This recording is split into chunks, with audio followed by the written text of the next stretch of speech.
Olá, eu sou o Lucas Roberto e este é o estudo de Cristologia que estamos iniciando hoje.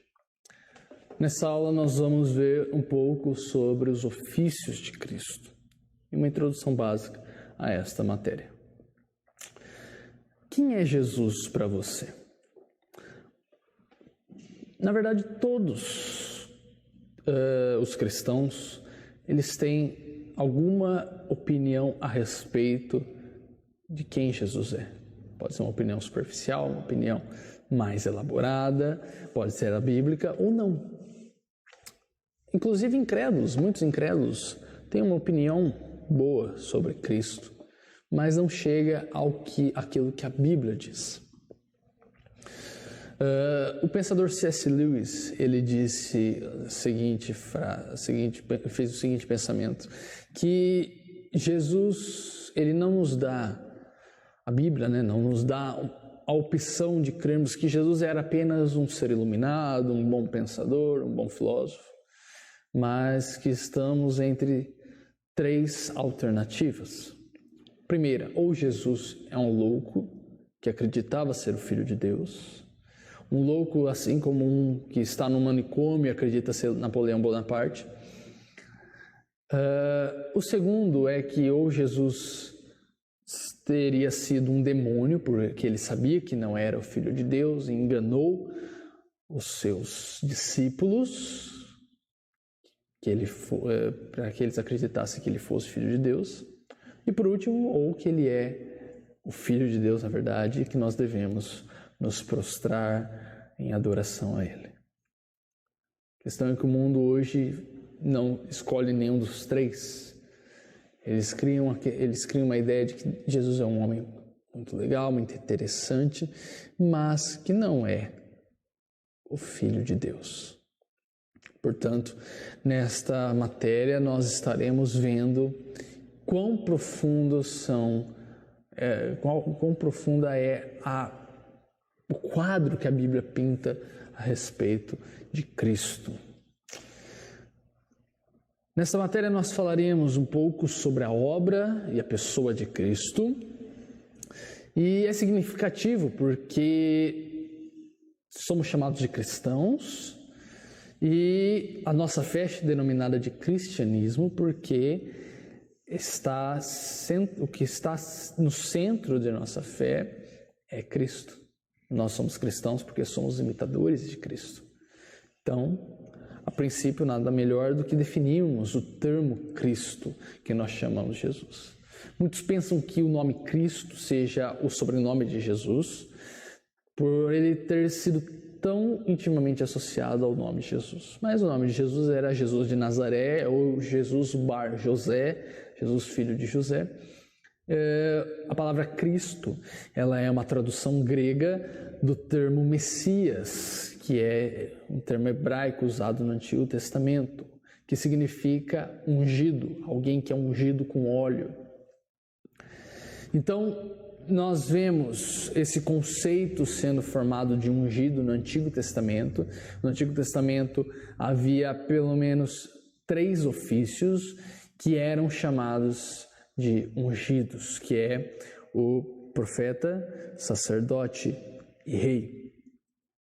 O profeta, sacerdote e rei, eles eram consagrados com óleo, portanto eles eram ungidos, os Messias, e é óbvio que eles apontavam para Cristo. Logo, Cristo, ele desempenhou essas 3 funções. Ele foi o profeta, ele foi o sacerdote e foi rei. E é rei, né? Ele é rei. Vamos falar um pouco sobre cada ofício desse que Cristo desempenhou. Primeiro, Jesus, ele é o nosso profeta. No Antigo Testamento nós vemos uma figura de um porta-voz de Deus, trazendo a mensagem de Deus para os homens, que era chamado de profeta. Ele trazia a revelação de Deus ao povo de Israel. Quando o profeta ele se levantava diante do povo, Deus estava falando, usando a boca dele para falar ao povo, tanto que as mensagens dos profetas eram iniciadas frequentemente pelo termo "assim diz o Senhor". Já no Novo Testamento nós vemos que Cristo é o profeta por excelência. Hebreus 1:2 diz: Havendo Deus antigamente falado muitas vezes e de muitas maneiras aos pais pelos profetas, a nós falou-nos nesses últimos dias pelo Filho, Cristo, a quem constitui o herdeiro de tudo, por quem também fez o mundo. Jesus mesmo faz a alegação em João 12:49, dizendo: porque eu não tenho falado de mim mesmo, mas o Pai me enviou. O Pai que me enviou, Ele me deu o mandamento sobre o que hei de dizer e sobre o que hei de falar. Então, Jesus, Ele não apenas falou a palavra de Deus, Ele não trouxe a revelação de Deus ao povo. Em si, Ele é a palavra de Deus. Ele é a palavra de Deus encarnada. Sendo assim, Ele é simultaneamente o profeta e a profecia. E como tal, Ele é o foco de todo o ensino bíblico, toda a Bíblia aponta para Ele e fala dele. Em segundo lugar, Jesus é o nosso sacerdote. O sacerdote, ao contrário do profeta, que trazia a palavra de Deus para o povo, o sacerdote representava o povo diante de Deus, fazendo sacrifícios, levando os pecados, as confissões diante de Deus. Ele orava pelo povo, além disso, ele sacrificava no templo por si mesmo e pelo povo, para que Deus pudesse perdoar os pecados. Porém, os sacerdotes do Antigo Testamento, eles precisavam fazer anualmente esses sacrifícios. Porém, Jesus, ele é o sumo sacerdote, e nós vemos, por exemplo, no Salmo 110, um salmo que será chave para nós, para esse estudo de Cristologia, estaremos citando ele muitas vezes, que ele se refere a Cristo como sendo o nosso sumo sacerdote. Diz assim: disse o Senhor ao meu Senhor: assenta-te à minha mão direita, até que ponha os teus inimigos por escabelos dos teus pés. O Senhor enviará o cetro da tua fortaleza desde Sião, dizendo: domina no meio dos teus inimigos. O teu povo será muito voluntário no dia do teu poder. Nos ornamentos de santidade, desde a madre da alva, tu tens o orvalho da tua mocidade. Jurou o Senhor e não se arrependerá. Tu és um sacerdote eterno, segundo a ordem de Melquisedeque. Há uma questão que gera um aparente problema. Os sacerdotes do Antigo Testamento, o sacerdócio, ele foi instituído por Moisés, e o sacerdócio estaria limitado apenas aos levitas, aqueles que eram da tribo de Levi, certo? Mas Jesus, segundo esse sacerdócio levítico, ele não poderia ser sacerdote, porque ele é da tribo de Judá, tanto que ele é conhecido como leão da tribo de Judá, etc. Então, nós vemos um aparente problema. Jesus é sacerdote, só que ele não é da tribo de Levi. Como ele pode ser sacerdote?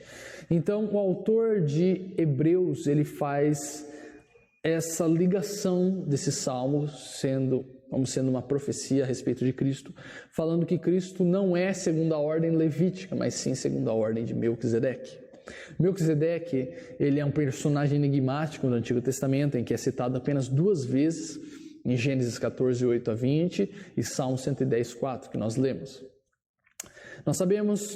O pouco que nós sabemos é que Melquisedeque era rei de Salém e que Abraão, após tirar os despojos de uma guerra, pegar os despojos de uma guerra, ele vai e dizima a Melquisedeque, que lhe dá pão e vinho. A questão é que não é retratado nada a respeito de Melquisedeque, nem de onde ele veio, nem como ele morreu. E Hebreus ele baseia o seu argumento nisso. Ele fala que Melquisedeque ele não tinha genealogia e também não foi posto à morte dele. Então, logo, ele é um sacerdócio eterno, que não tem começo nem fim. É lógico que provavelmente Melquisedeque não fosse uma aparição do próprio Cristo, nem que ele houvesse ficado imortal, que ele não morreu. É lógico que é provável que ele tenha morrido, mas teologicamente falando, o autor de Hebreus ele faz esse argumento que, por não ter genealogia e nem ter relatado a morte, o sacerdócio de Melquisedeque é eterno. O segundo ponto é que Levi também fala que... O autor de Hebreus cria toda uma argumentação em cima desse salmo, dizendo 3 pontos principais a respeito do sacerdócio de Cristo, sendo superior ao de Levi. Ele diz que se Cristo é sacerdote segundo a ordem de Melquisedeque, e Abraão dizimou a Melquisedeque, Levi, que é o pai do sacerdócio, digamos assim, indiretamente deu os dízimos a Melquisedeque. Então, se Levi deu dízimo a Melquisedeque, Melquisedeque abençoou Levi, por lógica, o sacerdócio de Melquisedeque é maior do que o de Levi. É lógico que Levi aqui representando em Abraão. O segundo argumento é que, como eu disse, por não constar nascimento e morte, é eterno esse sacerdócio. E por último, mudando-se o sacerdócio, também é necessário que se mude as leis. Portanto, a lei de Cristo não serve para a nossa condenação, mas para a nossa santificação, nos conformando à sua imagem. Não que Cristo venha, vamos explicar essa questão da lei e graça, não que Cristo tenha anulado, caducou, não precisa mais, Antigo Testamento ele não vale mais para a igreja. Há pelo menos 3 tipos de leis: as leis cerimoniais, as leis cívicas e as leis morais. As leis cerimoniais, elas eram cerimônias, ritos que apontavam para o Cristo que viria. E elas foram cumpridas em Cristo e não são mais necessárias. As leis cívicas, elas eram diretas a Israel. Há algumas que valem ainda hoje, mas basicamente elas eram para aquele contexto de Israel que era regido por uma teocracia, que era um governo baseado em Deus. Hoje nós vivemos uma democracia, o governo do povo. E temos as leis morais, que ainda servem nós, que ainda são aplicáveis a nós, que mostram o padrão perfeito do caráter de Deus. Porém, a lei que aqui está falando, que não está mais em vigor a nós, é a lei que nos condena. Porque a lei sem Cristo, ela nos condena, mostrando que nós não podemos cumprir a lei, em hipótese alguma. Em Cristo, nós podemos ver a graça de Deus aceitar as nossas obras e nos alegrarmos na lei, mas Ele nos aceita mediante as obras de Cristo. Então, a lei serve apenas para nos guiar, para nos guiar em nossa santificação, para nos conformarmos à vontade de Deus. Mas isso não significa que ela perdeu o seu uso, certo? Então, nos capítulos 5 a 7, o autor de Hebreus ele faz essa argumentação de que o sacerdócio de Cristo é superior ao sacerdócio levítico. Assim como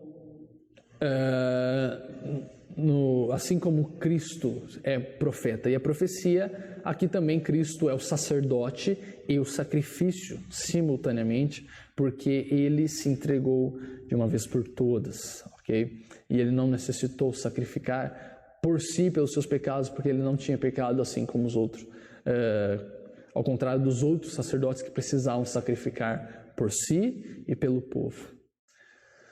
Então, ele é um sacerdote perfeito e mediador perfeito, agora e para sempre, e não precisa mais apresentar nenhum outro sacrifício. Os próprios sacrifícios apontavam para o seu sacrifício único. Terceiro, Cristo é o Rei.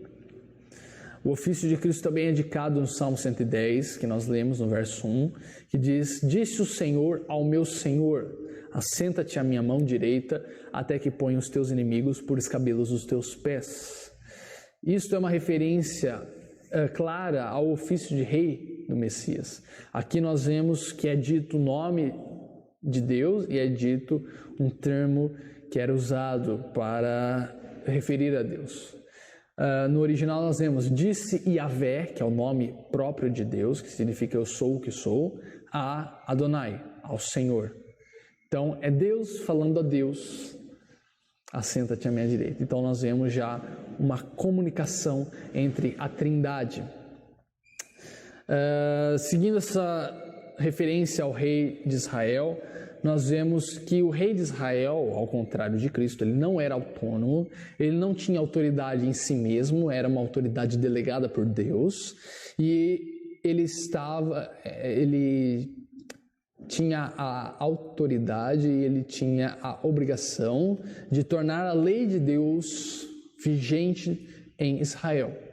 Embora ele não estivesse acima da lei, ele estivesse debaixo da lei, ainda assim ele deveria estabelecer e manter a lei de Deus para o povo. Porém, nós vemos, você vê durante o Antigo Testamento inteiro, que a maioria dos reis, todos os reis na verdade foram imperfeitos, a maioria não foram segundo o coração de Deus, mas o que nós vemos um rei, né, que mais se aproxima, que mais traz essa visão messiânica é o rei Davi, que ainda assim teve suas falhas, mas nós vemos também no Novo Testamento a questão governamental sendo retratado nos magistrados civis, no governo, no Império de Roma.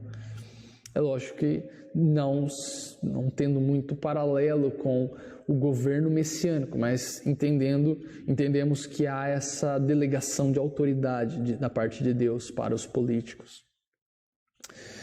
Nós entendemos que a Bíblia admite duas esferas de operação constituídas por Deus, que é a Igreja e o Estado, que elas têm deveres diferentes, mas nunca as Escrituras afirmam a separação entre política e Deus, porque todos os governantes são apontados por Deus, eles recebem a autoridade divina, eles não governam sem uma autoridade divina. Desse mesmo modo, como eu disse, Davi ele cumpre alguns preceitos que havia recebido da autoridade de Deus, mas quando Cristo vem, ele é o clímax, ele mostra verdadeiramente o seu propósito em governar, certo? Quando Cristo na verdade, Cristo ele é crucificado até por causa das suas reivindicações de reino, em que ele diz que o seu reino não é deste mundo. Então, Deus levou Cristo à sua coroação e colocou à sua direita como governante de todo o universo, como pastor e rei, cujo reino prosseguirá eternamente. A questão é que esse reino de Cristo ele não é visível ainda. Mas, como será no futuro, o reino será um reino visível. Porém, Cristo reina agora. Tudo está debaixo do domínio e do governo de Cristo. Nada está fora do governo de Cristo, certo? Estamos aí entre o já e o ainda não. Já está em vigor o reino, mas ainda não está pleno, completo. Cabe à igreja torná-lo visível, certo? Estar à direita de Deus significa estar numa posição de autoridade, pela qual Cristo governa não somente a igreja, mas também o mundo.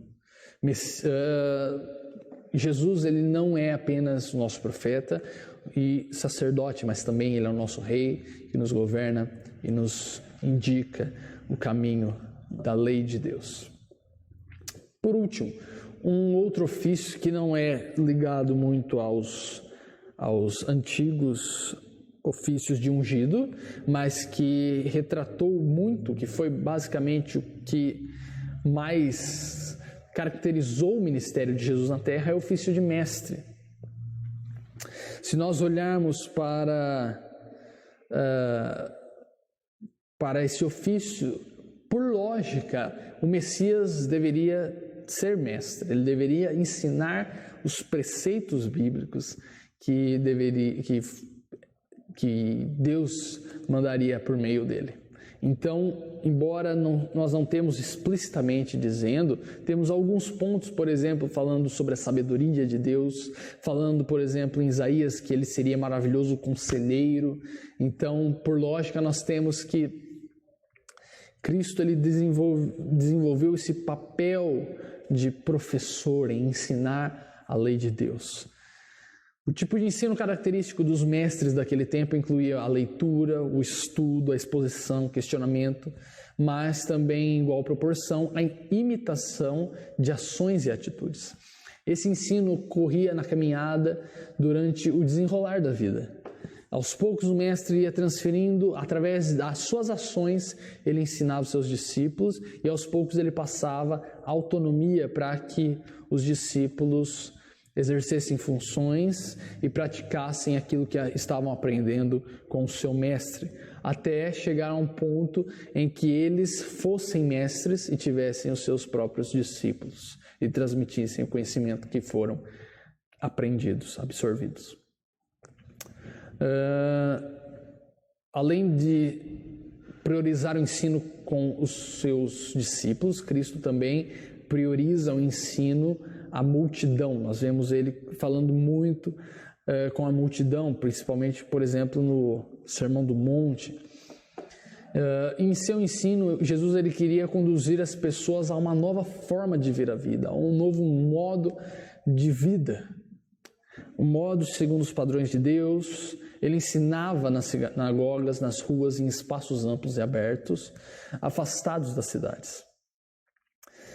O estilo que ele proferia, a maioria dos seus discursos possuía um tom de professor ensinando didaticamente os seus alunos para que eles pudessem absorver através de parábolas, através de metáforas, para que ele pudesse ampliar o nível de absorção dos seus ensinos. O maior exemplo talvez seja, como eu disse, do Sermão do Monte, e que mostra a reinterpretação das leis, conforme o que Deus queria que assim fosse e não conforme havia sido distorcido pelos fariseus. Ainda uma última nota curiosa sobre a priorização do ensino do ministério de Jesus é a relação dele com o templo. Nós vemos sempre, todo registro que fala de Cristo no templo é sempre a respeito de ensino. Nunca Jesus está indo ao templo apenas para orar. Nós vemos sempre que ele está indo ao templo para ensinar. O que nós percebemos é que nesse ofício de mestre desempenhado por Jesus é que, embora ele não correspondesse a uma expectativa clara messiânica, ele foi por meio dessa transmissão de conhecimento e sabedoria que Cristo nos deixa o seu legado a ser seguido. Se nós temos hoje os evangelhos e os ensinos apostólicos, é porque Cristo os ensinou, os discipulou, ok?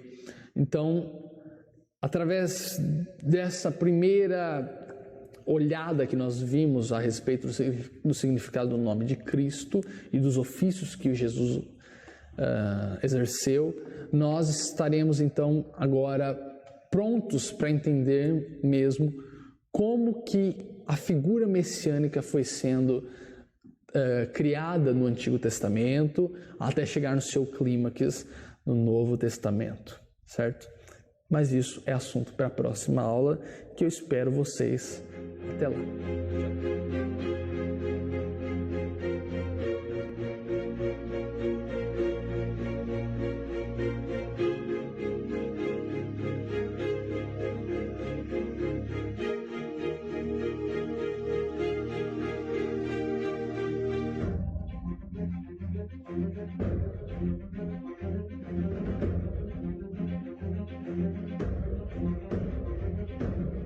Olá, bem-vindo à nossa segunda aula de Cristologia. Hoje nós falaremos sobre a figura do Messias no Antigo Testamento. Nós tentaremos seguir o percurso histórico do povo de Israel, obedecendo a ordem dos livros bíblicos, mostrando como foi sendo revelado a figura e as características do Messias que viria, Cristo. Primeiro, nós vemos nos patriarcas, começando com a origem de Israel, encontramos no livro de Gênesis o proto-evangelho, ou o primeiro evangelho, que consta em Gênesis 3,15, que diz: "E porém inimizade entre ti e a mulher, entre a tua semente e a sua semente. Esta te ferirá a cabeça e tu lhe ferirás o calcanhar." Nesse texto nós vemos o primeiro texto que nos faz uma referência a figura da semente da mulher que ferirá a cabeça da serpente, uma figura messiânica, que dá uma esperança para a humanidade que estava em pecado, em trevas. Mais à frente nós vemos, por exemplo, em Isaac, alguns fatores que são compreendidos, que serão póstumamente compreendidos como sombras apontadas sobre o Messias. A questão do sacrifício, a questão de Deus providenciar o cordeiro para o sacrifício. Porém, de todos os personagens dos patriarcas, talvez o que mais carrega alguma semelhança com o perfil do Messias seja José. Ainda que distante de uma figura messiânica mais concreta e clara. Nós vemos na história complexa de José alguns paralelos com a história de Jesus. Não na mesma ordem de acontecimentos, é lógico, mas são muito próximas a alguns acontecimentos. Ambos são levados ao Egito, são rejeitados e traídos por aqueles que lhes são mais próximos, enfrentam dores e sacrifícios com o objetivo de promover a salvação para todo um povo, incluindo os que os traíram. Então, esses pontos mostram alguns paralelos que apontam, por certo, a figura messiânica, mas que apenas terão essa interpretação messiânica quando, por certo, Cristo vir e mostrar as suas qualidades, como ele deveria padecer pela sua igreja. Também não podemos esquecer de um personagem emblemático que aparece já em Gênesis, chamado Anjo do Senhor, que aparece, na verdade, durante todo o Antigo Testamento, desde Gênesis 16, do 7 ao 13, e vai até Zacarias 3, 1 ao 7. Nós entendemos que essa figura seja uma cristofania, ou seja, uma aparição de Cristo antes da sua encarnação. Saiba distinguir o termo encarnação e reencarnação. Não confunda esses dois termos. Encarnação é quando Cristo, a segunda pessoa da divindade, se torna homem, carne. Reencarnação é um conceito espírita que diz que morremos e nascemos novamente várias e várias vezes. Um é bíblico, o outro não. A reencarnação é totalmente antibíblica e condenada pela palavra de Deus. A encarnação é bíblica e fala apenas da questão de Deus se tornando homem, ok? Então, antes de Cristo vir, ainda nós vemos algumas aparições dele, da segunda pessoa da Trindade, do Filho, aparecendo com o termo anjo do Senhor. Porque nós sabemos que não é um anjo, e sim o próprio Deus, pelos seguintes motivos. Ele se identifica como Deus. Ele fala como Deus, ele exerce responsabilidade de Deus e até recebe adoração, algo que anjos não recebem. Você pode dar uma olhada em Apocalipse 19:10, que quando João vai e se prostra diante de um anjo, o anjo fala: por favor, não faça isso, eu sou servo de vocês, adora Cristo. Um exemplo claro é que, por exemplo, em Gênesis 32, 24 a 30, não se usa a expressão anjo do Senhor, mas a expressão um homem, que logo no decorrer do texto, o próprio homem diz a Jacó com quem este estava lutando, e então Jacó percebeu que era o próprio Deus manifesto em forma humana, tanto que Jacó recebe o nome de Israel. Aí ele fala, porque lutastes com Deus e venceste. Então, através dessas, Cristo já aparece de forma visível no Antigo Testamento na forma do anjo do Senhor, ok? E há alguns lugares como um homem também, mas que recebe adoração e exerce a função divina. Nós temos também Cristo tipificado em Moisés. Mesmo sendo na imagem do rei que nós encontramos a maior referência ao título de ungido, Messias, ou seja, foi desenvolvido muitos séculos após Moisés, apenas quando aparece a monarquia com Davi. Ainda assim, Moisés talvez seja o maior dos protótipos, né, tipificadores do Messias, porque em Moisés se reúne a função de liderança de governo, que seria o rei, digamos assim, de intermediação religiosa, que seria o sacerdote, e de mensageiro de Deus, que é o profeta, ou seja, os três ofícios são reunidos de forma primitiva em Moisés.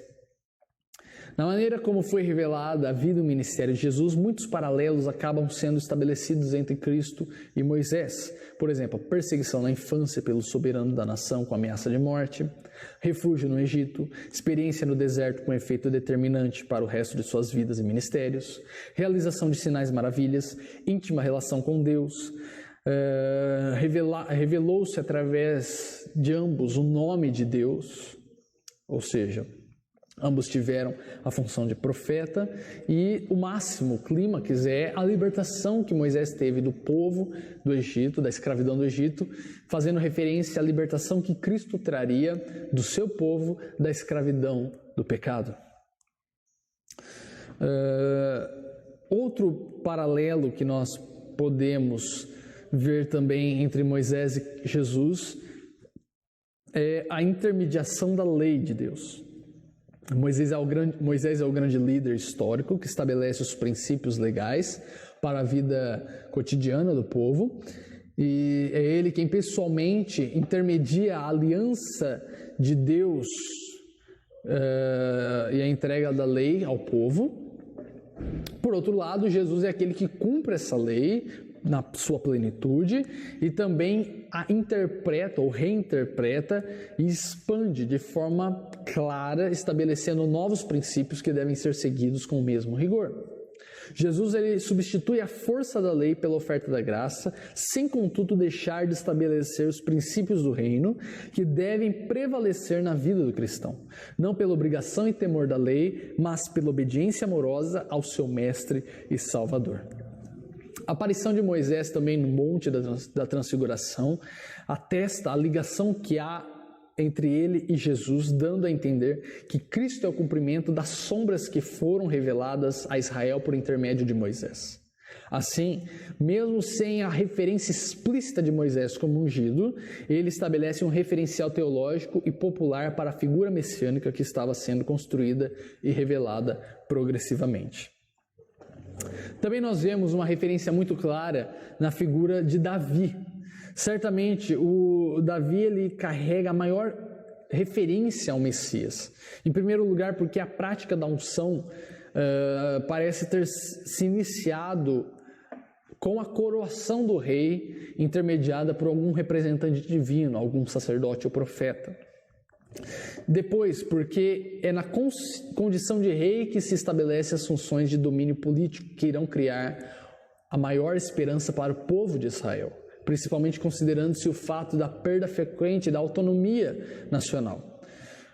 Porque logo após Salomão o reino se divide e sucedem-se alguns reis, mas logo o reino do norte já se torna escravizado pela Síria e o reino do sul também, logo após é levado cativo à Babilônia. Então, após o fim do reino do norte, o exílio e tal deles no século VIII e o fim do reino do sul no século VI, Israel jamais voltou a ser uma nação independente, com exceção do período dos Macabeus, que é no período interbíblico, que é no século I e II a.C., em que eles conseguem algum tempo de independência, mas são logo sufocados pelo Império Romano. Então Davi ele estabelece esse padrão, esse auge de Israel ser livre novamente, em ter a sua autonomia.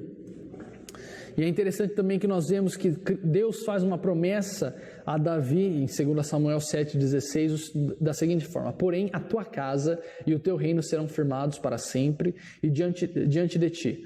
Teu trono será firme para sempre. É lógico que essa ideia ela se refere aos descendentes de Davi, mas ela transcende a questão humana. Ela se refere a uma figura maior, ao Messias, que reinaria eternamente. Voltando ainda à ideia do reino eterno de Davi, que permite a inclusão de um elemento transcendente, nós encontramos referências no Salmo já dito 110, que fala do trono que será posto os seus inimigos debaixo dos seus pés. O próprio Jesus cita esse texto para dar explicação a respeito do seu ministério. Nós vemos isso em Mateus 22, 41 a 45. O evangelista Mateus, curiosamente falando, o evangelista Mateus é o que mais faz essa ligação entre as profecias do Antigo Testamento sobre o Messias e o cumprimento em Cristo, porque o seu evangelho ele é escrito a judeus, então ele quer mostrar a ligação entre Cristo e a lei mosaica, entre as referências. Então ele faz muitas referências a Cristo como sendo descendente de Davi, filho de Davi, raiz de Davi, para mostrar que aquilo que Israel esperava, Cristo veio a cumprir, veio a se concretizar na figura de Cristo. Nós temos também, por fim, a figura messiânica sendo montada e sendo criada nos profetas. As primeiras ideias proféticas que nós temos, elas concordam com a perspectiva e a expectativa do sucessor do trono de Davi e associa a um domínio soberano.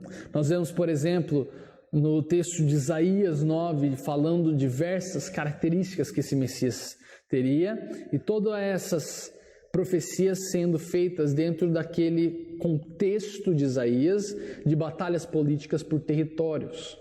Já o profeta Jeremias, ele elabora um texto similar, falando de um Messias que viria para redimir Israel. Ezequiel, por sua vez, ainda faz referência a Davi em um tempo mais apropriado ao exílio e reforça a imagem do pastor que cuida e consola. Não há, porém, uso explícito da palavra ungido nesses textos proféticos, mas subentende-se que se trata desse herói esperado. E nós vemos que, conforme vai passando o tempo, os autores neotestamentários, eles aplicam esses textos que aparentemente não tinham referência a Jesus, eles aplicam a Cristo. Muitos termos comuns, como broto e renovo, são usados para se referir a uma árvore genealógica, especificamente proveniente do tronco de Jessé, que é pai de Davi, referindo que esse Messias ele viria e seria a plenitude das promessas feitas por Deus a Davi. Então eles fazem muitas essas referências. Além dessas referências, é lógico, davídicas, é enfatizada uma característica que aparentemente contradiz a glória de um rei que é profetizado. Essa característica é a questão do servo sofredor, que principalmente o profeta Isaías descreve nos capítulos 52 e 53 de seu livro. Essa figura de servo sofredor, ela revela outra face do Messias, mostrando que a vitória desse ungido, ela se daria por meio de um sacrifício que seria em benefício a muitos, certo? Então seria uma glória em meio a sofrimento. Completando essa teologia messiânica da tradição profética, nós vemos também no livro de Daniel uma imagem apocalíptica do Messias. A contribuição de Daniel para essa construção da figura messiânica se dá na espera do Messias que virá para julgar.